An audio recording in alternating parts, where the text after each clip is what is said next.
तो जय हिंद साथियों, आज हमारा एक बहुत ही प्यारा सा टॉपिक है जिसका नाम है अलजेब्रा, बीजगणित। इसके नाम से ही आपको समझ में आना चाहिए कि जैसे बीज, एक छोटा सा बीज बहुत बड़ा हो जाता है फैलने के बाद जब वो पौधा का रूप लेता है, वही हालात इसमें भी है। छोटे छोटे टर्म में पद दिए गए होते हैं, जब आप उसका होल स्क्वायर होल क्यूब करते हो तो एक्सपेंड होता जाता है, फैलता जाता है। पर कैसे फैलता है, कैसे इन चीज़ों को एक बार में समझें, वो सारी बात आपको यहाँ बताई जाए, ठीक। क्योंकि हम लोग शुरुआत कर रहे हैं बिल्कुल शुरू से। अगर आज तक आप अलजेब्रा नहीं पढ़े हैं, अलजेब्रा का आपको ए भी नहीं पता है, तो अलजेब्रा का आपको जेड तक पता हो जाएगा, ठीक है। पर उससे पहले आपको कुछ बातों पर ध्यान देना होगा, जो कि इस वीडियो में मैं आपके साथ शेयर करूंगा, ठीक है। तो चलिए शुरू करते हैं एकदम जीरो से, और आपको अलजेब्रा आपकी मुट्ठी में हो जाएगी। अगर आप शुरुआत से हैं तो भी आपके लिए फ़ायदेमंद वीडियो होगी, और अगर आप पढ़े हैं इसके बावजूद भी आपको बहुत सारे सवालों में दिक्कत करना पड़ता है, सिंबल के साथ और क्यूब स्क्वायर अंडर रूट के साथ, सारी चीज़ों का हम यहाँ पर निजात आपको दिलाएंगे, ठीक है। तो चलिए शुरू करते हैं अलजेब्रा। देखिए अलजेब्रा की शुरुआत कैसे होता है। इसमें पहला जो वर्ड आता है उसका नाम है टर्म। टर्म टर्म मीन्स होता है पद। टर्म कैसे बनता है, जब कोई एक अंक, कोई भी random, not only 6, you can take, you can pick anyone, और जब कोई लेटर XYZ वटेवर, एक अंक और एक अक्षर जब साथ में आते हैं तब बनता है टर्म। इसको हम साथ में लेंगे तो बन जाएगा 6x, ये हो गया टर्म। वैसे ही इसी को पद बोलते हैं। तो यहाँ भी समझ लीजिए, मान लीजिए एक अंक 5 है, एक अंक p है, तो इससे मिलके जो बनेगा 5p, वो भी क्या हो गया, एक टर्म। टर्म इस पद, इतना बात आप समझ गए। देखिए तो जब अकेला है एक अक्षर और एक अंक तो उसको हमने पद बोल दिया, लेकिन जब इनकी संख्या बढ़ेगी, पदों की संख्या बढ़ती है, तो इनके नाम भी बदलते हैं, ठीक है। जैसे यहाँ था 6x, सिंगल था, तो इसको हम लोग बोलते हैं एक पद। क्या बोलते हैं, एक पद, या इंग्लिश में बोलते हैं मेरे भाई मोनोमियल। मोनोमियल, ठीक है। अगर इन दोनों के साथ में ले लिया जाए, किसी भी सिंबल के साथ, 6x प्लस 5p, जरूरी नहीं है कि आप प्लस ही कीजिए, आप माइनस भी कर सकते हो। तो देखो एक पद ये, एक पद ये, मिलकर कितने हो गए, दो पद। देयर आर टू टर्म्स, तो इसका नाम हो जाएगा द्विपद। जब पदों की संख्या दो हो गया तो द्विपद, इंग्लिश में इसको बोलते हैं बाइनोमियल। कोई दिक्कत। वैसे ही आगे अगर पदों की संख्या बढ़ती जा रही है तो उसके हिसाब से नाम पड़ता है। जैसे 6x plus 5p minus 4r लिख दी, इसमें आपको दिख रहा है 3 पद, इसका नाम हो जाएगा मेरे भाई त्रिपद। त्रिपद, या इसको बोलते हैं ट्रिनोमियल। उम्मीद है आप समझ रहे होंगे। कहानी शुरू हुआ है पद से और उनकी संख्या बढ़ती जा रही है तो इनके नाम भी बदलते जा रहे हैं। अगर 3 से अधिक हो, जैसे 6x plus 5p minus 4r और प्लस 8y, तो मैंने बताया था कि एक पद बनाने के लिए आपको कम से कम एक अक्षर और एक अंक का होना जरूरी है, उसमें भी स्पेशली एक अक्षर का होना जरूरी है। अब यहाँ 1 2 3, 3 से अधिक हो गया तो इसको हम लोग बोलते हैं बहुपद। क्या बोलते हैं, इसको बोलते हैं बहुपद, या इंग्लिश में पोलिनोमियल। पोलिनोमियल। इतनी बात आप समझ गए। अलजेब्रा का मैंने बिल्कुल शुरुआत किया है, और आप लोगों को शुरू से आपको सीखना है, तो एक एक टर्म पे ध्यान दीजिए, एक एक बात पर ध्यान दीजिए। इतना आप समझ गए बात। अब हम क्या सीखने वाले हैं, तो हम निकाल रहे हैं महाराणा प्रताप की तलवार, ठीक है। और इसके बाद हम लोग सीखेंगे कुछ और।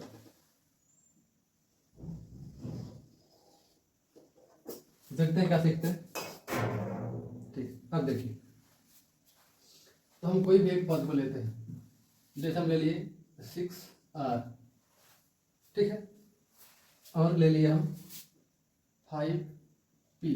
तो कुछ बेसिक्स जानकारी अगर आपके पास है तो आप अलजेब्रा की शुरुआत बहुत अच्छे से कर सकते हैं। अगर वो नहीं है तो इसको समझ के आप कर सकते हैं। चलिए समझते हैं। देखिए एक पद ये है और एक पद ये है, मान लीजिए हमको इसको जोड़ना है, तो 6p प्लस 5p, तो जोड़ के कितना हो जाएगा, 6 और 5 11।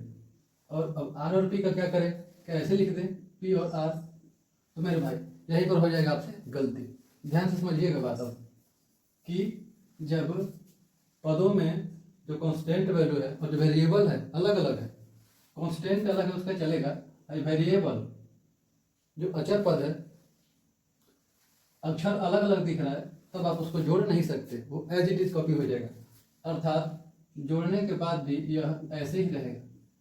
इतनी बात क्लियर है। एक और चीज समझिए, यहाँ 6R है मान लीजिए और यहाँ पर भी 5R हो गया, तब एक जैसा ही दिख रहा है आपको दोनों में, तो इनको हम जोड़ सकते हैं। अगर दोनों के जो ये वेरिएबल है सेम है तब आप जोड़ सकते हो या घटा सकते हो। तो 6 5 11 और R ही लगेगा। इतना क्लियर है। कुछ और समझते हैं, देखिए जैसे 8x है माइनस 6x है और दोनों की जाति एक ही है, तो या तो प्लस होगा या घटेगा अकॉर्डिंग टू इट्स सिंबल। यहाँ मार्क माइनस का है तो घटा दीजिए, 8 में से 6 जाएगा 2 और x ही होने वाला है। बात समझ आ रही धीरे धीरे। ये बिल्कुल बिगिनर्स के लिए जो शुरुआत कर रहे हैं। कुछ और चीज समझते हैं, जैसे यहाँ 7x है और माइनस 5y है, तो घट के कितना बचेगा? आप 7 में से 5 घटा दोगे, आपको लगेगा कि 2 आ गया आंसर, पर हो जाएगा गलती। ये अलग वेरिएबल है, ये अलग वेरिएबल है, तो नहीं घटने वाला है नहीं जुटने वाला है। तो 7 में से 5 घटाने की बात छोड़िए, आप इसको ऐसे ही लिखना पड़ेगा आपको। आप इसमें कुछ नहीं कर सकते। You can't do anything in such situation. ठीक है, ये तो प्लस माइनस की बात थी। अब थोड़ा हम लोग इसको देखते हैं मल्टीपल, मल्टीप्लाई और डिवीजन के साथ।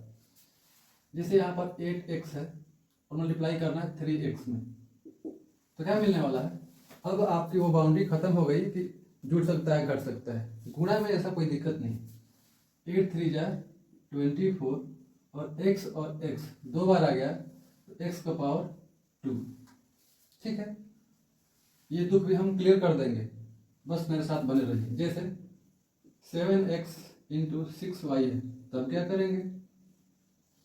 जब हम लोग ये सारी चीजें सीख रहे थे तो हमने बहुत सारी डिफिकल्टी का फेस किया। ठीक है, तो हम लोग जानते हैं कि कहाँ से आपको चीज समझ में नहीं आती है, तो बिल्कुल वहीं से समझाने का प्रयास करेंगे। इसको ध्यान से देखिए और इसको देखिए। 7 6 जा 42, लेकिन यहाँ x है यहाँ y है, अलग अलग है, तो सिंगल ही यहाँ पे रह जाएगा। अगर यहाँ भी y होता है तो y स्क्वायर हो जाता है, लेकिन है नहीं। कोई doubt? I hope so far you don't have any doubt. और चलिए आगे की बात समझते हैं।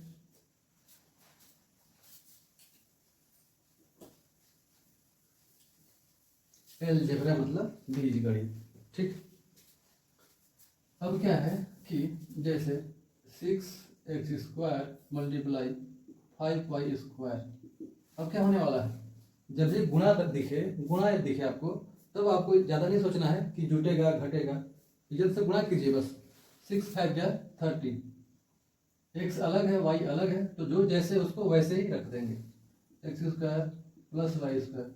जैसे शादी ब्याह घर है और बहुत सारा सामान घर में फैला हुआ है, जैसे मान लीजिए कि एक कटोरी में थोड़ा सा जीरा है, एक और जगह थोड़ा सा जीरा है, तो दोनों जगह जीरा है तो उठा के एक जगह रख दोगे। लेकिन एक जगह जीरा है एक जगह बुनिया है, तब क्या करोगे? एक ही मिला दोगे? नहीं। वैसे ही चीजें इसमें भी चलती है। जैसे यहाँ 9x का पावर 3 और 2x का पावर 5 हो गया। एकदम सारी चीजें आपको समझ में आएंगी, ध्यान से समझिए। तो 9 2 जा 18, अब दोनों एक ही जाति का है, वेरिएबल सेम है, तो इसको एक बार लिख देंगे हम, अब पावर 8 हो जाता है। 5 और 3 8। ठीक, एक और समझिए। 7p क्यूब गुणे 6p क्यूब। देखिए 7 6 जा 42 और दोनों में p लगा है तो पावर 8 हो जाएगा। 3 3 p के पावर 6। कोई दिक्कत? एक और देखिए 2x स्क्वायर इंटू 3y का पावर 3 इंटू 4x स्क्वायर। अब क्या होगा? तो घबराना नहीं है। 2 3 6 6 चौका 24। अब देखना है कौन कौन एक जाति का है, कौन कौन वेरिएबल सेम है, उसके पावर को मिला देंगे। यहाँ x है यहाँ x है, तो यहाँ 2 पावर है यहाँ 2, तो x के लिए एक ही बार पावर कितना हो गया? 4। y अलग है तो अपने पावर के साथ आराम से उसी में एग्जिस्ट करेगा। ठीक, एक और समझिए। 6x का पावर 5, 3y और 4y का पावर 2। अब क्या होने वाला है?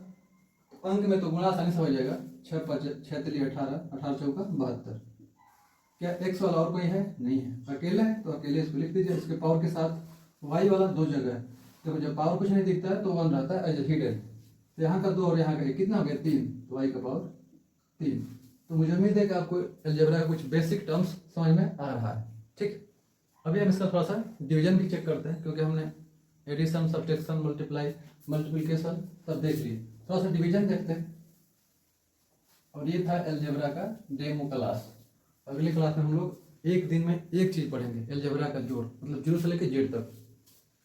जैसे 9x⁶ डिवाइड 3x⁵, तब क्या होने वाला है, इसको ऐसे समझिए। भाग में पावर घटता है, अभी गुणा में पावर जुट रहा था तो भाग में पावर घटता है। देखिए 3 के टेबल में 9 क्या बार में आएगा, 3 बार में। अंक से अंक में भाग हो गया। अब x की बारी, यहाँ x⁵ है, x⁶ भाग करोगे तो 5 इसमें से कट जाएगा, तो सिर्फ 1 बचेगा, मतलब 1 लिखते नहीं, तो ये हो गया इसका आंसर। इसको मैं दिखा दे रहा हूँ कैसे हो रहा है। देखिए 9x⁶ मतलब 9 और x 6 बार है, 1 2 3 4 5 6। अब भाग मतलब बटे में होता है, 3x⁵ 3x 1 बार 2 बार 3 बार 4 बार 5 बार। देखो 5 बार x जो है मेरे भाई, 5 बार x से कट जाएगा, सिर्फ एक x बचेगा, और 3 से 9 का बार में 3 बार में, तो 3x। बात समझ आ रही, ये है डिवीजन। अगर आप करोगे डिवीजन तब आएगा फर्स्ट डिवीजन। देखो और समझिए, जैसे 72p⁶ डिवाइड 18p²। 18 का टेबल में 72 के बार में आता है, 4 बार में, और p 2 है, घटेगा 6 में से, तो कितना बचेगा, भाग समझ में आ रहा है। एक और 9x² y⁴ भाग 3x⁴। अब क्या होगा, सवाल कितना भी बड़ा कर देगा, आपको तो बस कलम ही चलाना है, थोड़ा सा दिमाग, भारी हमें कुछ नहीं होता है। देखो नीचे जो आपको दिख रहा है कोफिशिएंट, गुणांक, गुणांक से भाग गुणांक में होता है। 3 से भाग करोगे 9 में तो क्या मिलेगा, 3, लिख ली। x है बस भाग करने के लिए, तो x का पावर है 2 है, x का पावर कितना है 4। तब क्या होगा, अब तो आप फंस जाओगे, ध्यान समझिएगा। चलो मैं इसको हल्का कर दे रहा हूँ, अभी अगले टर्म में बताऊंगा। तो जितना x² यहाँ पर है उतना x² यहाँ पर है, ये तो ये इससे कट गया, कुछ नहीं बचेगा, लेकिन y⁴ डायरेक्ट बच जाएगा। ये हो गया आपका भागफल। और वो चीज़ जो मैंने अभी मिटा के वो किया, उसको मैं यहाँ समझा दे रहा हूँ। जैसे 120 x⁶ y⁵ डिवाइड 24 x⁵, मान लो लेते हैं 8। तब क्या होगा, इसको कैसे समझिए, 120 लिख लो, गुण x⁶ x⁵। अब भाग है मतलब बटे में 24 x⁵। ध्यान समझिएगा, अब ऊपर ही कम है नीचे अधिक है, तो ये कटेगा, तो 8 में से 6 कट जाएगा, कितना बचेगा, 2 बच जाएगा। 24 से कटेगा 5 बार में, तो ऊपर क्या बच गया, 5x⁵, 5x⁵, सॉरी ये y⁵ था, ये y⁵, तो ये y⁵। ठीक, बटे में क्या बचा इस बार x², तो मेरे भाई बटे में x² बच गया। ये हो गया आंसर। तो मुझे उम्मीद है कि आपको अलजेब्रा के बारे में कुछ तो समझ आ ही गया होगा। बाकी बचे हैं आपके फॉर्मूले कि जैसे a + b² क्या होता है, तो आप जानते हो a² + b² + 2ab। सारे फॉर्मूले में आपके माइंड में direct as it is set करा दूंगा। ठीक है, उम्मीद है कि आपको कुछ ना कुछ इसका बेसिक समझ में आया होगा। जब हम लोग अलजेब्रा शुरुआत करेंगे क्लास 1 से, ये तो एक डेमो क्लास था अलजेब्रा का, उसमें आपको सारी चीज़ें समझ में आएंगी। ठीक, जोड़ घटाना गुणा भाग सारे टाइप के सवाल, सारी सरकारी भर्ती से जुड़े सारे सवाल इसमें डील किए जाएंगे। ठीक है, तो मिलते हैं कुछ और ऐसे इफेक्ट के साथ, तब तक के लिए जय हिंद।